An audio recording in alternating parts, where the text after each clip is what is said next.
নেত্রকোনার দুর্গাপুরে বিরিশিরি যুব সদস্যদের আয়োজনে বড়দিন উপলক্ষে ক্রিসমাস ফেস্টিভ্যাল হয়েছে। মঙ্গলবার রাতে বিরিশিরি ওয়াইএমসি চত্বরে আলোচনা সভা, সাংস্কৃতিক অনুষ্ঠান, কনসার্ট ও সংকীর্তন হয়। আলোচনা সভার প্রধান ছিলেন বিরিশিরি কালচারাল একাডেমির পরিচালক পরাগ রিসিল।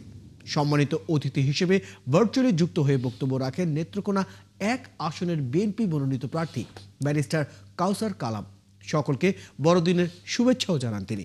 বলেন, এই সম্প্রদায়ের শিক্ষা তথা জীবন মান এবং চাকরির ক্ষেত্রে যেন আরও বেশি অংশগ্রহণ করতে পারে, সেই লক্ষ্যে তিনি কাজ করবেন। আদিবাসী সংস্কৃতির অনুষ্ঠান শেষে কনসার্ট পরিবেশন করে ঢাকা থেকে আগত শিল্পীরা। আয়োজকরা জানান, বড়দিনের মাহাত্ম্য ও সাংস্কৃতিক নতুন প্রজন্মের কাছে তুলে ধরতে এই আয়োজন।